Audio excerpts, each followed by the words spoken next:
भी जाएंगे। इस प्रकार की घटनाओं को सार्वजनिक जीवन में, समाज में या निजी तौर पर कहीं पर कोई स्थान नहीं होना चाहिए।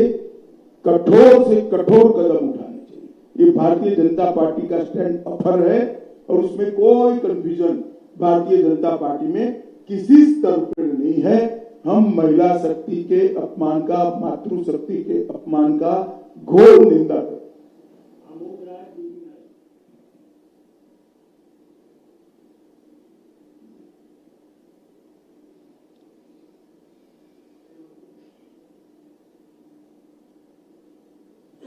गृह मंत्री जी, एक कांग्रेस में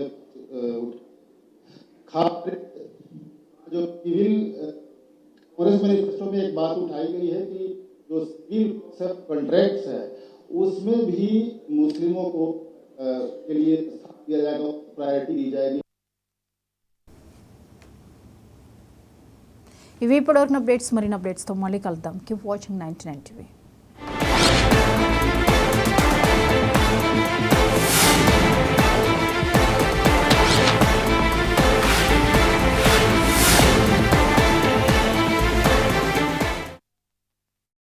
కేశవరెడ్డి 30 సంవత్సరాలకు పైగా ఇతర కార్పొరేట్ స్కూళ్లకి భిన్నంగా కంప్లీట్ స్కూలింగ్ అందిస్తూ వేలాది మంది డాక్టర్స్, ఇంజనీర్స్ తో పాటు లెక్కలేనంత మంది విద్యార్థులను ఐఏఎస్, ఐపీఎస్, జడ్జెస్, కమిషనర్లు, మేనేజర్స్, డైరెక్టర్స్ లాంటి టాప్ ప్రొఫెషనల్స్ లో నిలబెట్టిన ట్రాక్ రికార్డ్ నిస్సందేహంగా ఒక్క కేశవరెడ్డిది మాత్రమే. అందుకే లైఫ్ కెరీర్ ఏదైనా కేశవరెడ్డితోనే లైన్ క్లియర్. చరిత్ర చెబుతున్న సత్యం, ఎస్ఎస్సి ఫలితాలలో ఎప్పటికీ కేశవరెడ్డిదే ఎదురులేని ఆధిపత్యం. అది మార్కుల విధానమైన, గ్రేడింగ్ విధానమైన, గత ఎస్ఎస్సిలలో తక్కిన అందరికన్నా 3 times బెటర్ జీపీఏ 10/10% తో స్పష్టమైన ఆధిక్యం. మొన్నటి ఏపీ ఎస్ఎస్సిలో 597, 596, 595 లాంటి 71 అత్యధిక మార్కుల ఘన నేపథ్యం నేటి టీఎస్ ఎస్ఎస్సి ఫలితాల్లోనూ పునరావృతం కావడం తథ్యం. అందుకే తమ్ముళ్ళు ఇక్కడ యువత ఉన్నారు. ఏం తమ్ముళ్ళు ఉద్యోగాలు వచ్చాయా అని అడుగుతున్నా. వచ్చాయి కదా. ఫిష్ మార్ట్ లో ఉద్యోగాలు ఇచ్చాడు కదా. ఫిష్ మార్ట్ లో ఉద్యోగాలు ఇచ్చాడయా. పులివెందుల్లో ఫిష్ మార్ట్ పెట్టి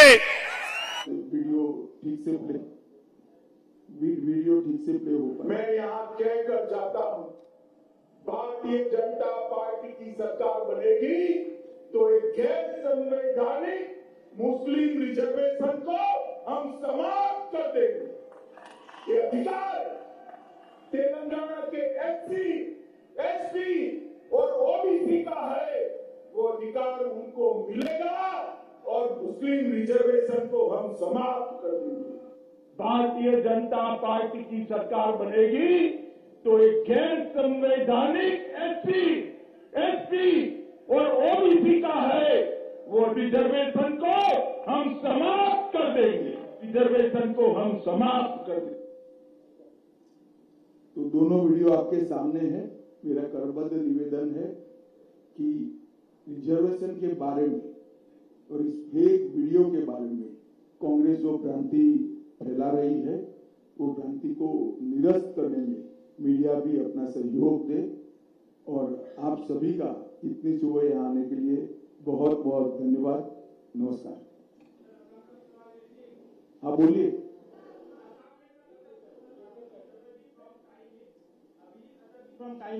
सर, असम में चुनाव अभी 2 चरण का खत्म हुआ है, तीसरे चरण चलेगा।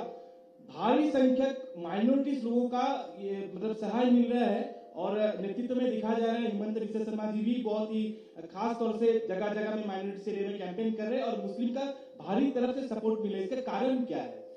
देखिए, हम कभी वोटर को माइनॉरिटी मेजोरिटी की दृष्टि से नहीं देखते। हर व्यक्ति भारत का नागरिक है, उसको इसी तरह से ट्रीट करना चाहिए।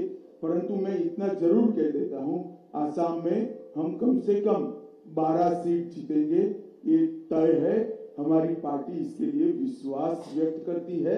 कम से कम 12 से आगे भी जा सकते। सर, असम की कई कंस्टिट्यूएंसी में आपने भी प्रचार में भाग लिया, कैसा देख रहे हैं आपके हिसाब से? बहुत अच्छा एटमॉस्फेयर है यहाँ। जो शांति मोदी जी प्रधानमंत्री बनने के बाद प्रस्तावित हुई है, जो विकास का वातावरण मिला है, सेमीकंडक्टर के इन्वेस्टमेंट को यहाँ आने से यहाँ के यूथ में काफी उत्साह है। हेमंत विश्व शर्मा जी ने पूरे आसाम में मोदी जी की सारी योजनाओं को नीचे तक पहुंचाया है। ढेर सारे भूमि कब्जा के केसों को रिजॉल्व किया है और आज आसाम की जनता इसके कारण पूरी तरह भारतीय जनता पार्टी के साथ है।